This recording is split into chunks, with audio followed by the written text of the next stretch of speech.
The Winnipeg Jets made an emphatic statement at the trade deadline. They are going for it. Harrison Lee of Locked On Winnipeg Jets joins us to discuss the moves they made and what it means for them down the stretch. All that and more on today's Locked On NHL podcast. You're Locked On NHL, your daily podcast on the National Hockey League. Part of the Locked On Podcast Network, your team every day.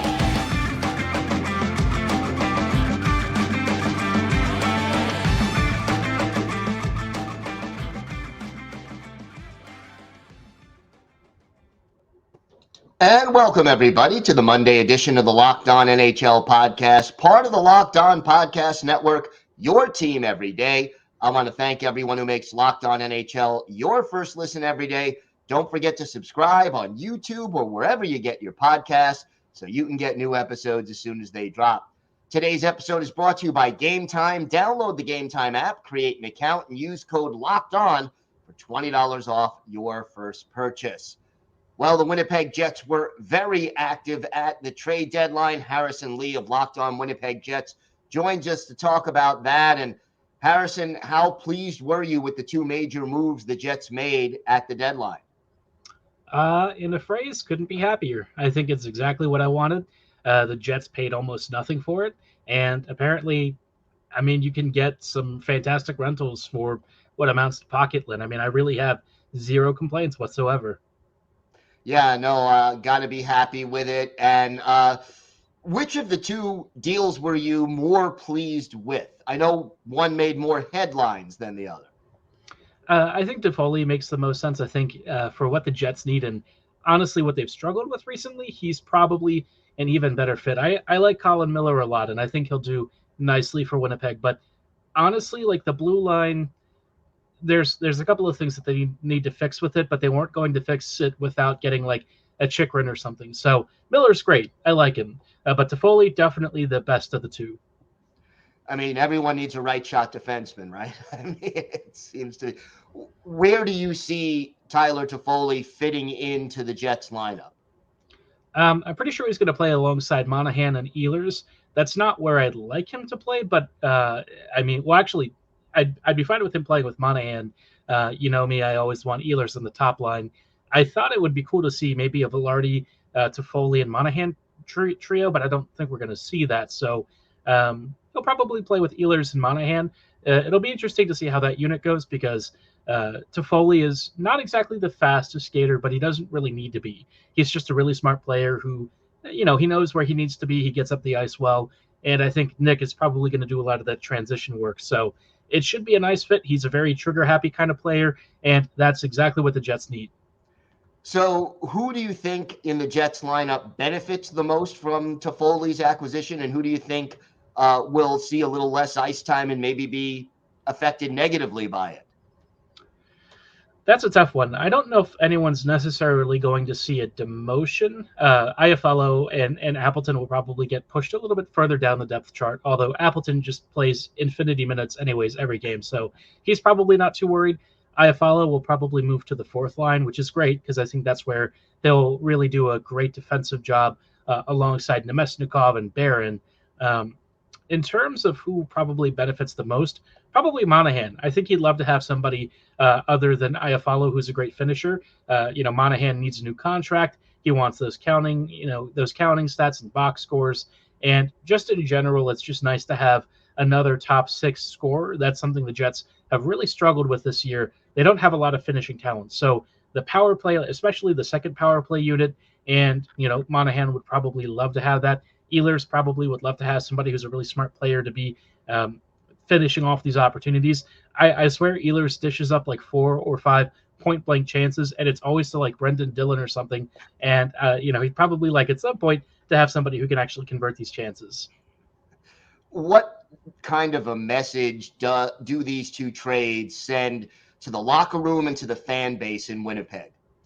I think the biggest thing is that the Jets are finally, a little bit belatedly, but finally acknowledging this is the chance that they need to take. Winnipeg has basically gone all in without necessarily giving up anything too crazy. I was shocked that they didn't touch any of their prospects. The draft picks that they gave up were pretty modest, and, you know, none of their big, 3 or 4 prospects that everyone talks about were moved, which is fantastic. So, the Jets are secure both in the present and the future, which is great because like this core, there's not a lot of time left. And, looking at the playoff field, the Jets have one of the best one of the hardest, but probably one of the best routes towards a cup run. So if ever there's a time to go for it, this is the message that they wanted to send. You mentioned that this may be the last chance for this group. Which players do you think are not likely to be back, and where does the team, how do you think they look come October? So Ehlers is one that I have questions about because he's only got 1 year left on his deal. And with the way that he's been used and kind of been in the doghouse with the coaching staff, it'd be one thing if it was just a 1 season sort of deal, but everyone knows Ehlers has been used incorrectly for years now. So, at some point I worry that, maybe at the next trade deadline he gets moved. In terms of other players that I don't expect back, once Schmidt's deal is done after, I think, next season, or is it this season? One of these 2 years, he'll probably be on his way out. Pionk, I don't know. He might come back. The Jets really seem to love him. As much as I wish I loved him, I'd probably prefer that maybe they change that arrangement. But, everyone else I think is probably coming back. Kyle Connor's got like another 2 years total. But KFC, that's a bigger question. I think the Jets at some point should explore trading him because it's clear the way that they want to play hockey and the way that he does, not really aligning right now. So tough one. What are the keys now to success for this Winnipeg Jets team down the stretch and then in the playoffs? Probably the biggest thing is that they're just going to want to create more offensive opportunities, especially at even strength. They do an okay job of it now, but they don't really get into the most dangerous areas. That's where Toffoli should be a huge help. I also think that they have to really figure out the top line. The top line did get broken up in the last game, but like at that point, no one even cared. I mean, they were already down like 5-0. So what difference did it make? But, I don't know if it's Scheifele who's saying that he wants to play with Connor or if it's really on the coaching staff making that decision. But at some point, somebody's going to have to kind of put on the adult pants and say, it's not working. Whether Scheifele wants it or the coaching staff wants it, there's just too much evidence that combo is dragging everyone else down. If you're going to keep them together, you got to play with Ehlers because Nick is the only guy who can do it. That top line kind of trickles down to all of these other problems. And if they fix it, things are going to look a lot better because they're getting better on the power play. The PK is still trash, but that's, it is what it is. At least the goaltending is held up really well. So you solve the top line. That's probably your last biggest hurdle to get over. Give me one unsung player who you think is very vital to this Jets team going on a playoff run. It's weird to call him unsung because I think he's starting to get more attention, but Josh Morrissey has kind of put the team on his back. I know Scheifele has had some of those shifts recently, but if there's somebody night in and night out who's doing that routinely and is playing really the best hockey of his career at almost a Norris level, it's got to be Josh. Even compared to last year, this season, he's just really rounded out his defensive game. He's carving up opponents easily. I mean, this is the most confident we've ever seen him. So when I saw him sucking against the Canucks, I knew, it's just not our night. If even Josh, has a bit of a slowness to his game, you're just not going to win the game because Josh is so pivotal to everything this team does. He's been really a game changer for the Jets this year. And, that gamble they made so many years ago on that long-term deal, it sure is paying off now. All right, Harrison, why don't you tell our viewers and our listeners where they could find the podcast and where they could find you on social media?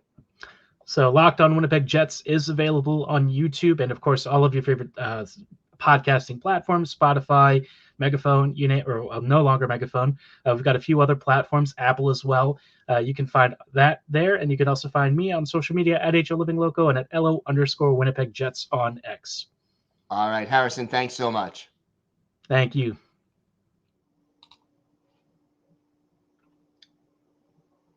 Today's episode is brought to you by FanDuel. Say goodbye to busted brackets because FanDuel lets you bet on every game of the tournament. Whether you're betting on a big upset or a 1 seed, it's time to go dancing on America's number one sportsbook. Right now, new customers get $200 in bonus bets if your first $5 bet wins. That's $200 to use on point spreads, money lines. You could even pick who's going to win it all. So just visit FanDuel.com/lockedon and bet on college hoops until they cut down the nets. And it's not just college hoops, hockey fans. Check out all the latest odds and prop bets for your favorite hockey team as well. Again, FanDuel.com/lockedon, FanDuel.com/lockedon, and bet on college hoops till they tear down the nets.